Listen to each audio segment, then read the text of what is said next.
Gold trusted gold buyers. మీరు తాకట్టు పెట్టిన బంగారాన్ని విడిపించి ఈ రోజు ఉన్న మార్కెట్ ధరకు కొనబడను.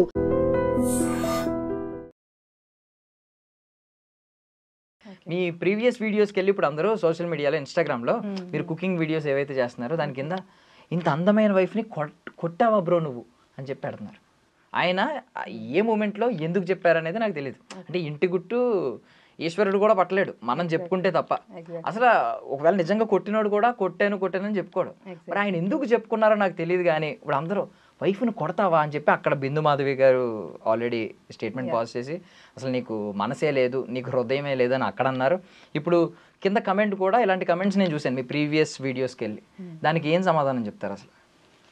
ఇప్పుడు దీన్ని ఇది 1 సెంటెన్స్లో చెప్పాలంటే చెప్పొచ్చు, ఎలాబరేట్ చేసి కూడా చెప్తాను. బట్ ఫస్ట్ 1 సెంటెన్స్లో చెప్పాలంటే ఆయన ఆ పొజిషన్ అంటే ఆ ఏదైతే ప్లేస్లో చెప్పారో టెలివిజన్ మీడియా అందరు ముందు అట్లా ఓపెన్ అప్ అయ్యి తన ఒక సీక్రెట్ని అట్లా బయట రివీల్ చేశారో, that's why he call him as a హృదయమానవ్. ఓకే, సో హృదయం నుంచి తను ఎప్పుడు ఉండాలి, నేను లైఫ్ అనేది అట్లానే లీడ్ చేయాలి అని అనుకునే మనిషి కాబట్టి ఒక షోని లీడ్ చేస్తానికి వెళ్తున్నారు. ఒక జర్నీ మొదలు పెట్టడానికి he started his journey there. So ఆ జర్నీ స్టార్ట్ చేసేటప్పుడు హృదయం మనం ఎట్లా ఆలోచిస్తాడు? డెఫినెట్గా హృదయంతోనే ఆలోచిస్తాడు కదా. ఏం చేస్తాడు? సో నేను నిజాయితీగానే ఉండాలి, షో కోసం కాదు. మేబీ రేపొద్దున నేను నో అని, it's a fraction of second no అని చెప్పేయచ్చు. ఈవెన్ నేను కూడా అగ్రీ చేయలేదు చెప్పినప్పుడు, బికాజ్ నాకు ఈవెన్ టెలివిజన్లో టెలికాస్ట్ అయ్యే ముందే తెలుసు నాకు యాక్చువల్గా చెప్పారనే విషయం. ఎందుకంటే మేము ఇంట్లోకి వచ్చినాక మాట్లాడుకుంటాం, ఎవ్రీడే షూట్కి వెళ్ళి వచ్చేవాళ్ళు, చెప్పారు ఇవాళ ఏం జరిగింది వాళ్ళు మేము మాట్లాడుకునేవాళ్ళం. సో అలా చెప్పారు. నేను అప్పుడే యాక్చువల్గా నాకు ఐఎమ్ ఇంటూ డిఫరెంట్ జోనర్లోకి వెళ్ళిపోయాను. నేను చెప్పాల్సిన అవసరం ఏముంది అనేసి అన్నట్టుగా. సో బట్ తను ఇచ్చిన ఎక్స్ప్లెనేషన్ ఏంటంటే, షో ఓకే, ఒక బిగ్ బాస్ జర్నీ వస్తుంది లైఫ్లో, ఇట్స్ అ పార్ట్ వస్తుంది, డెఫినెట్లీ గెలుస్తాం. ఎండ్ ఆఫ్ ది డే నేను అద్దం ముందు నుంచున్నప్పుడు నా అంతరాత్మని నేను క్వశ్చన్ చేయకూడదు. నా అంతరాత్మ నన్ను ఈ అబద్ధం చెప్పి కదా నువ్వు గెలుచుకున్నావు అనేది. Okay, let it be show, నాకు అవకాశం రాకపోయినా పర్లేదు కానీ నేనైతే ఉన్నది ఉన్నట్టే చెప్తాను అనేసి అన్నట్టుగా చెప్పారనమాట. అది బికాజ్ నేను కూడా అగ్రీ చేయలేదు చెప్పడానికి. బికాజ్ తనకు కూడా అది చాలా చిన్న విషయం in the sense yes or no అనే చెప్పాల్సింది. అక్కడ నో అని చెప్పేసేయచ్చు, దేర్ ఎండ్స్ ద మ్యాటర్. ఈరోజు చాలామంది అంటే బిగ్ బాస్ హౌస్లో సంజన గారు ఓపెన్గా నాగార్జున గారు ఆ టైంలో చూసుకుని ఇక్కడ చూస్తారు ఆడవాళ్ళని, మగవాళ్ళు ఎక్కడ ఆడవాళ్ళు ఎక్కడ అని ఈ జెండర్ డిస్క్రిమినేషన్ తీసుకొచ్చారు కదా టాపిక్. దీనికి ఫస్ట్ విత్తనం అక్కడ పడింది అనమాట, బీజం. వైఫ్ని కొడతారు అనేది. యాక్చువల్లీ మిమ్మల్ని నిజంగా కొట్టేవారా ఏమన్నా? మామూలుగా అడుగుతున్నాను. మీరు నాకు తెలిసి నాకు సార్ కూడా ఆల్రెడీ చెప్పినట్టే ఉన్నారు మీకు, హరీష్ గారు కూడా. ఇదేమన్నా గుళ్ళో గంట ఏంటి పొద్దున సాయంత్రం లేసి కొట్టడానికి, లేదా స్కూల్ బెల్లా? అది ఎవ్రీ ఫ్యామిలీలో ఉంటుంది ఒక చిన్న. అసలు టు బీ ఫ్రాంక్లీ స్పీకింగ్, మేమిద్దరం ఇట్లా మాట్లాడుకుంటున్నప్పుడు I didn't even remember that. Okay, అదొక సంఘటన జరిగింది అని అంటే, బట్ తొందరగానే నాకు రికలెక్ట్ అయింది. But it was there in his mind, తన మైండ్లో అది చాలా స్ట్రాంగ్గా ఉండింది. సో నాకెందుకు అది చాలా ఎక్కడో కనుమరుగు అయిపోయింది అని అంటే నా ఆలోచనలో, because the kind of bond and the love we have. So అది మా లైఫ్లో, మా 15 years మా 20 years జర్నీలో అదొక డాట్, ఒక ఫుల్ స్టాప్ ఆర్ డాట్ లాంటిది అంటాం కదా. సో దానికి మించి ఇంకా చాలా పెద్దవి మా బాండింగ్ కానీ, మేము ఫేస్ చేసిన ఛాలెంజెస్ కానీ, దాంట్లో మేము కలిసి ఉన్నది కానీ, ఉన్న లవ్ మా ఇద్దరి మధ్యలో అదొక చిన్న డాట్. కాబట్టి నాకైతే అసలు నిజంగా కనుమరుగు అయిపోయింది. బట్ స్టిల్ తను ఎంత బాగా గుర్తుపెట్టుకుని ఆ చిన్న విషయం కూడా నేను అబద్ధం చెప్పకూడదు అనేది ఆ స్టాండ్ తీసుకున్నారు చూడండి. షో కోసం కాదు, నా అంతరాత్మ ముందు నేను తలదించుకోకూడదు. సో అదే ఆయన సిద్ధాంతం. అందుకే ఆయన హృదయమానవ్ అని ఆయన పేరు పెట్టుకున్నారు. యాక్చువల్లీ ఈ టాపిక్ అంతా మాట్లాడుకునే ముందు నేను ఒకటి స్ట్రైట్ అడగాలంటే, ఆయన హౌస్లో ఇప్పుడు కొంచెం డీలా పడిపోయి నేను ఉండను, మీలాంటి వాళ్ళ దగ్గర నేను ఉండలేను, నేను వెళ్ళిపోతాను అనే స్టేట్మెంట్స్ పాస్ చేస్తున్నారు. ఈవెన్ మీరు నామినేషన్స్లో చూసుకుంటే అందరూ కూడా, ఈవెన్ శ్రీజ, కామనర్స్ వాళ్ళు మనలో, ఐ మీన్ కామనర్స్లో ఉన్న వాళ్ళు కూడా వద్దు వెళ్ళిపోండి, ఇక్కడ వద్దు, మీరు మీలాంటి వాళ్ళు ఇక్కడ అవసరం లేదు వెళ్ళిపోండి అన్నట్టు పెద్ద రచ్చగొట్టే వ్యాఖ్యలు మొత్తం జరిగినాయి. సో ఆయన స్టేట్మెంట్ని చాలామంది ఏమో ఇంక వచ్చేద్దామని ఉందేమో, ఆయన మీ రీజన్ కూడా చెప్పారు. బయట నా వైఫ్ ఒక్కదే ఉంటుంది, ఆమె ఇవన్నీ చూసి ఎలా ఉంటారో ఆమెకి ఎలా ఉంటుందో అని చెప్పి ఆయన స్టేట్మెంట్స్ చెప్తున్నారు. మీ మనసులో ఏముంది అసలు? ఇప్పుడు ఆయన్ని ఉండాలి, హౌస్లో ఇంకా ఉండాలి అని అనుకుంటున్నారా? వచ్చేసినా పర్లేదు అనుకుంటున్నారా? వచ్చేయాలనుకుంటున్నారా? ఏమనుకుంటున్నారు?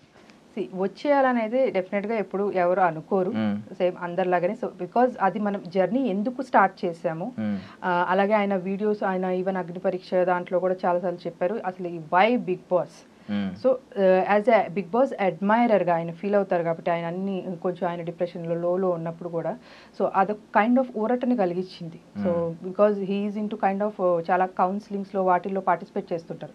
So end of the day Bigg Boss అనేది ఒక షో ఎలాంటిది అని అంటే వాట్ హీ ఫీల్స్, ఆయన డెఫినేషన్ ఏంటంటే మన 100 years ఆఫ్ లైఫ్, ఓకే, అలాగే అది 100 days జర్నీలో చూపిస్తే ఎలా ఉంటుంది అనేదే Bigg boss. So it is very much or very closely related to the human life అనేసి ఆయన ఫీల్ అవుతారు. ఇప్పుడు మనం కూడా మన చుట్టుపక్కల ఉన్న జనాలతో, కాకపోతే మనకేం కెమెరాలు ఉండవు, మనము ఆబ్వియస్లీ నచ్చినప్పుడు ఒక రకంగా ఉంటాము, నచ్చకపోతే బ్యాక్ సైడ్ ఒక రకంగా ఉంటాము. సో చాలా షేడ్స్ మనలో కూడా ఉంటాయి. సో అవే బయట అక్కడ బిగ్ బాస్ హౌస్లో విత్ ఇన్ 105 daysలో కెమెరాల్లో క్యాప్చర్ అవుతూ సో మనల్ని మన పర్సనాలిటీని చేంజ్ చేసుకుంటూ బయటికి ఒక అప్గ్రేడెడ్ వర్షన్ వస్తుంది with in a span of that 105 days. So definitely అట్లా బయటికి వచ్చేయాలి అనేసి నేనైతే అనుకోను. డెఫినెట్లీ ఎందుకు స్టార్ట్ చేశారు, ఎక్కడ ఉన్నాము ఇప్పుడు, సో నెక్స్ట్ ఎక్కడికి చేరుకోవాలి అనేది ఈ 3 పారామీటర్స్ చూసుకుంటే యాక్చువల్లీ నేను మొన్న కొంచెం ఆయన తినట్లేదు అని అనుకున్నప్పుడు at least I might get any chance ఏమో అనేసి ట్రై చేశాను. బట్ ఆబ్వియస్లీ అది షో ఫార్మాట్ వాళ్ళు అలౌ చేయరు కాబట్టి సో నేను ఒక చిన్న ఏవీ కూడా ప్రిపేర్ చేశాను యాక్చువల్గా. సో లైక్ ఇప్పుడు నువ్వు ఇంత లోలో ఉన్నప్పటి నుంచి ఎలాగైతే నువ్వు అవుట్కమ్ అయ్యి ఇప్పుడు మొత్తం మళ్ళీ జనాల్లోకి వెళ్ళాలి, ఫేస్ చేయాలి సొసైటీని అనే ఏదైతే నువ్వు నిర్ణయం తీసుకున్నావు, లైక్ ఫీనిక్స్ బర్డ్ ఎలాగైతే ఫ్రమ్ ద యాషెస్ బోర్న్ అవుతుందో అది. సో ఆబ్వియస్లీ ఇది వన్ ఆఫ్ ది ప్లాట్ఫామ్. నువ్వు లైఫ్ లాంగ్ వెయిట్ చేయని అవసరంలా, ఒక 100 days ఆ జర్నీ మొత్తం లీడ్ చేయి. ఇట్స్ నాట్ దాట్ కప్పు గెలుచుకురావాలి, ప్రైజ్ తీసుకురావాలి కాదు. డెఫినెట్లీ అది వస్తుంది. May the good person or the better person should win అని అంటాను. బట్ జనాలు మెచ్చిన వాడు విన్ అవ్వాలి డెఫినెట్గా. సో ఆయనలో ఇంకా వేరే కోణం కూడా ఉంది, ఆ హ్యూమర్ సైడ్ ఏదైతే నిజంగా జనాలకి నచ్చుతుందో అండ్ దేనికైతే జనాలు ఎక్కువ కనెక్ట్ అవుతారో సో అది డెఫినెట్గా ఇప్పుడు వరకు ఫుల్ ఫ్లెడ్జ్డ్గా ఎవరు చూడలేదు. సో ఆయన క్లోజ్ అసోసియేట్స్ తప్పించి. సో అది డెఫినెట్గా చూస్తే ఆయన్ని మాత్రం ఎవరు, బికాజ్ ఆయన ఆ సిచ్యువేషన్ని చాలా లైట్ చేసేస్తారు యాక్చువల్గా. ఈవెన్ మేము హాలిడేస్ అప్పుడు ఇంటికి వెళ్ళినా కూడా చుట్టుపక్కల వాళ్ళు అడుగుతారు, మా అమ్మ మీ పెద్ద అబ్బాయి వచ్చినట్టున్నారు కదా అని చెప్పి, అంటే అంత జోవెల్ అయిపోతుంది ఆ ఎన్విరాన్మెంట్. ఎగ్జాక్ట్లీ అదే అంటున్నా, అది ఎవరు కూడా కనెక్ట్ అవ్వలేదు ఇప్పుడు వరకు అని చెప్పేసి నేను అంటున్నాను. షోలోనే చూపిస్తా, షోలోనే చెప్తాను ఒక 2-3 points. ఎగ్ విషయం జరిగినప్పుడు, ఓకే, ఎగ్ విషయం జరిగినప్పుడు సో అప్పుడు ముందు వరకు ఏం జరుగుతుంది, ఆమె ఎగ్ తిన్నారో లేదో ఎవరికి తెలియక అందరూ నెత్తులు కొట్టుకుంటూ అమ్మ చెప్పు చెప్పు చెప్పు అని అంటే ఆవిడేమో she's taking it in lighter way, okay she's creating some content over there, అది పండుతుంది, జనాలకి నచ్చుతుంది, వెళ్తుంది. సో పక్క నుంచి వాట్ హరీష్ గారు ఈస్ ట్రయింగ్ ఈస్ మీరే కదా తిన్నది చెప్పండి. That's what his body language and అది ఆల్రెడీ జరిగింది అక్కడ. సో నేను కొన్ని క్లిప్స్ అది కంప్లీట్గా లైవ్లో చూపించలేదు, నైదర్ ఇన్ ద ఎపిసోడ్ చూపించలేదు. బట్ నేను అప్పుడు ఆయన అక్కడ బాడీ లాంగ్వేజ్ని బట్టి నాకు అర్థమైపోయింది this could be the conversation between these two అని చెప్పేసి. సో ఆయన ఏంటంటే he's trying to bring out that truth out of her. Okay పోన్లే తింటే తిన్నారులే, నాకు తెలియదు చెప్పండి మీరే కదా తిన్నది అని చెప్పేసి. సో ఇప్పుడు జనరల్గా అందరూ ఆమె మీద ఎట్లా పడిపోతున్నారు, నువ్వేదో తప్పు చేసావని చెప్పి కొన్ని అనరాని మాటలు కూడా అనేసారు ఆమె అక్కడ యాక్చువల్గా. మేబీ శ్రీజ వేరే వాళ్ళు అనేసారు ఆ మాటలు. సో ఇంత జరుగుతున్నప్పుడు అలాగే షాంపూస్ బాటిల్స్ విషయంలో కూడా పోన్లే అండి వాళ్ళకి ఇబ్బందిగా ఉందంట కదా మీరు ఇక్కడ పెట్టద్దులే అని చెప్పి అంటే చూడు ఇలా ప్రేమగా చెప్తే నేను వింటాను అని చెప్పేసి ఆవిడ గారు కూడా అన్నారు. అది ఒక మా లైఫ్లో మా 15 years మా 20 years జర్నీలో అదొక డాట్, ఒక ఫుల్ స్టాప్ ఆర్ డాట్ లాంటిది అంటాం కదా. సో దానికి మించి ఇంకా చాలా పెద్ద పెద్దవి మా బాండింగ్ కానీ మేము ఫేస్ చేసిన ఛాలెంజెస్ కానీ దాంట్లో మేము కలిసి ఉన్నది కానీ ఉన్న లవ్ మా ఇద్దరి మధ్యలో అదొక చిన్న డాట్ కాబట్టి నాకైతే అసలు నిజంగా కనుమరుగైపోయింది. బట్ స్టిల్ తను ఎంత బాగా గుర్తుపెట్టుకుని ఆ చిన్న విషయం కూడా నేను అబద్ధం చెప్పకూడదు అనేది ఆ స్టాండ్ తీసుకున్నారు చూడండి. షో కోసం కాదు, నా అంతరాత్మ ముందు నేను తలదించుకోకూడదు. సో అదే ఆయన సిద్ధాంతం, అందుకే ఆయన హృదయమానం అని ఆయన పేరు పెట్టుకున్నారు. యాక్చువల్లీ ఈ టాపిక్ అంతా మాట్లాడుకునే ముందు నేను ఒకటి స్ట్రైట్ అడగాలంటే ఆయన హౌస్లో ఇప్పుడు కొంచెం డీలా పడిపోయి నేను ఉండను మీలాంటి వాళ్ళ దగ్గర నేను ఉండలేను నేను వెళ్ళిపోతాను అనే స్టేట్మెంట్స్ పాస్ చేస్తున్నారు. ఈవెన్ మీరు నామినేషన్స్లో చూసుకుంటే అందరూ కూడా ఈవెన్ శ్రీజ కామనర్స్ వాళ్ళు మనలో ఐ మీన్ కామనర్స్లో ఉన్న వాళ్ళలో వాళ్ళు కూడా వద్దు వెళ్ళిపోండి, ఇక్కడ వద్దు, మీరు మీలాంటి వాళ్ళు ఇక్కడ అవసరం లేదు వెళ్ళిపోండి అన్నట్టు పెద్ద రచ్చగొట్టే వ్యాఖ్యలు మొత్తం జరిగినాయి. సో ఆయన స్టేట్మెంట్ని చాలామంది ఏమో ఇంకొచ్చేద్దామని ఉందేమో, ఆయన మీ రీజన్ కూడా చెప్పారు, బయట నా వైఫ్ ఒక్కదే ఉంటుంది, ఆమె ఇవన్నీ చూసి ఎలా ఉంటారో ఆమెకి ఎలా ఉంటుందో అని చెప్పి ఆయన స్టేట్మెంట్స్ చెప్తున్నారు. మీ మనసులో ఏముంది అసలు? ఇప్పుడు ఆయన్ని ఉండాలి, హౌస్లో ఇంకా ఉండాలి అని అనుకుంటున్నారా, వచ్చేసినా పర్లేదు అనుకుంటున్నారా, వచ్చేయాలనుకుంటున్నారా, ఏమనుకుంటున్నారు? వచ్చేయాలనేది డెఫినెట్గా ఎప్పుడు ఎవరు అనుకోరు, సేమ్ అందరిలాగానే. సో బికాజ్ అది మనం జర్నీ ఎందుకు స్టార్ట్ చేసాము, అలాగే ఆయన వీడియోస్, ఆయన ఈవెన్ అగ్ని పరీక్ష దాంట్లో కూడా చాలాసార్లు చెప్పారు అసలు ఈ why Bigg boss. So as a Bigg Boss అడ్మైరర్గా ఆయన ఫీల్ అవుతారు కాబట్టి ఆయన అన్ని కొంచెం ఆయన డిప్రెషన్లో లోలో ఉన్నప్పుడు కూడా సో అదొక కైండ్ ఆఫ్ ఊరటని కలిగించింది. So because he is into kind of చాలా కౌన్సిలింగ్స్లో వాటిల్లో పార్టిసిపేట్ చేస్తుంటారు. So end of the day Bigg Boss అనేది ఒక షో ఎలాంటిది అని అంటే వాట్ హీ ఫీల్స్, ఆయన డెఫినేషన్ ఏంటంటే మన 100 years ఆఫ్ లైఫ్, ఓకే, అలాగే అది 100 days జర్నీలో చూపిస్తే ఎలా ఉంటుంది అనేదే Bigg boss. So it is very much or very closely related to the human life అనేసి ఆయన ఫీల్ అవుతారు. ఇప్పుడు మనం కూడా మన చుట్టుపక్కల ఉన్న జనాలతో, కాకపోతే మనం మనకేం కెమెరాలు ఉండవు, మనము ఆబ్వియస్లీ నచ్చినప్పుడు ఒక రకంగా ఉంటాము, నచ్చపోతే బ్యాక్ సైడ్ ఒక రకంగా ఉంటాము. సో చాలా షేడ్స్ మనలో కూడా ఉంటాయి.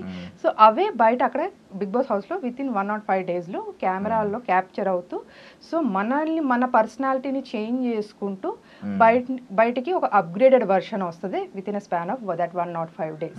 సో డెఫినెట్లీ అట్లా బయటికి వచ్చేయాలి అనేసి నేనైతే అనుకోను. డెఫినెట్లీ ఎందుకు స్టార్ట్ చేశారు, ఎక్కడ ఉన్నాము ఇప్పుడు, సో నెక్స్ట్ ఎక్కడికి చేరుకోవాలి అనేది ఈ 3 parameters చూసుకుంటే, యాక్చువల్లీ నేను మొన్న కొంచెం ఆయన తినట్లేదు అని అనుకున్నప్పుడు at least I might get any chance ఏమో అనేసి ట్రై చేశాను. బట్ ఆబ్వియస్లీ అది షో ఫార్మాట్ వాళ్ళు అలౌ చేయరు కాబట్టి సో నేను ఒక చిన్న ఏవీ కూడా ప్రిపేర్ చేశాను యాక్చువల్గా.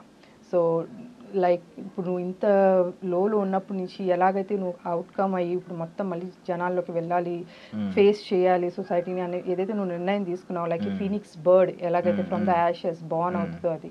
సో ఆబ్వియస్లీ ఇది one of the platform.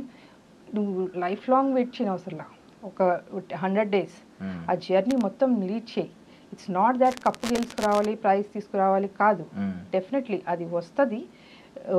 May the good person or the better person should win అని అంటాను. బట్ జనాలు మెచ్చిన వాడు విన్ అవ్వాలి డెఫినెట్గా. సో ఆయనలో ఇంకా వేరే కోణం కూడా ఉంది, ఆ హ్యూమర్ సైడ్ ఏదైతే నిజంగా జనాలకి నచ్చుతుందో అండ్ దేనికైతే జనాలు ఎక్కువ కనెక్ట్ అవుతారో సో అది డెఫినెట్గా ఇప్పుడు వరకు ఫుల్ ఫ్లెజ్డ్గా ఎవరు చూడలేదు. సో ఆయన క్లోజ్ అసోసియేట్స్ తప్పించి. సో అది డెఫినెట్గా చూస్తే ఆయన్ని మాత్రం ఎవరు, బికాజ్ ఆయన ఆ సిచ్యువేషన్ని చాలా లైట్ చేసేస్తారు యాక్చువల్గా. ఈవెన్ మేము హాలిడేస్ అప్పుడు ఇంటికి వెళ్ళినా కూడా చుట్టుపక్కల వాళ్ళు అడుగుతారు, మా అమ్మ మీ పెద్ద అబ్బాయి వచ్చినట్టున్నారు కదా అని చెప్పి, అంటే అంత జోవెల్ అయిపోతుంది ఆ ఎన్విరాన్మెంట్. నిజంగా అంత సెన్స్ ఆఫ్ హ్యూమర్ ఉంటుందా? ఎగ్జాక్ట్లీ అదే అంటున్నా, అది ఎవ్వరు కూడా కనెక్ట్ అవ్వలేదు ఇప్పుడు వరకు అని చెప్పేసి నేను అంటున్నాను. అంటే షోలోనే చూపిస్తా, షోలోనే చెప్తాను ఒక 2-3 points. ఎగ్ విషయం జరిగినప్పుడు, ఓకే, ఎగ్ విషయం జరిగినప్పుడు సో అప్పుడు ముందు వరకు ఏం జరుగుతుంది, ఆమె ఎగ్ తిన్నారో లేదో ఎవరికి తెలియక అందరూ నెత్తులు కొట్టుకుంటూ అమ్మ చెప్పు చెప్పు చెప్పు అని అంటే ఆవిడేమో she's taking it in lighter way, okay she's creating some content over there, అది పండుతుంది, జనాలకి నచ్చుతుంది, వెళ్తుంది. సో పక్క నుంచి వాట్ హరీష్ గారు ఈస్ ట్రయింగ్ ఈస్ మీరే కదా తిన్నది చెప్పండి. That's what his body language and అది ఆల్రెడీ జరిగింది అక్కడ. సో నేను కొన్ని క్లిప్స్ అది కంప్లీట్గా లైవ్లో చూపించలేదు, నైదర్ ఇన్ ద ఎపిసోడ్ చూపించలేదు. బట్ నేను అప్పుడు ఆయన అక్కడ బాడీ లాంగ్వేజ్ని బట్టి నాకు అర్థమైపోయింది this could be the conversation between these two అని చెప్పేసి. సో ఆయన ఏంటంటే he's trying to bring out that truth out of her. Okay పోన్లే తింటే తిన్నారులే, నాకు తెలియదు చెప్పండి మీరే కదా తిన్నది అని చెప్పేసి. సో ఇప్పుడు జనరల్గా అందరూ ఆమె మీద ఎట్లా పడిపోతున్నారు, నువ్వేదో తప్పు చేసావు అని చెప్పి కొన్ని అనరాని మాటలు కూడా అనేసారు ఆమె అక్కడ యాక్చువల్గా, మేబీ శ్రీజ వేరే వాళ్ళు అనేసారు ఆ మాటలు. సో ఇంత జరుగుతున్నప్పుడు అలాగే షాంపూస్ బాటిల్స్ విషయంలో కూడా పోన్లే అండి వాళ్ళకి ఇబ్బందిగా ఉందంట కదా మీరు ఇక్కడ పెట్టద్దులే అని చెప్పి అంటే చూడు ఇలా ప్రేమగా చెప్తే నేను వింటాను అని చెప్పేసి ఆవిడ గారు కూడా అన్నారు.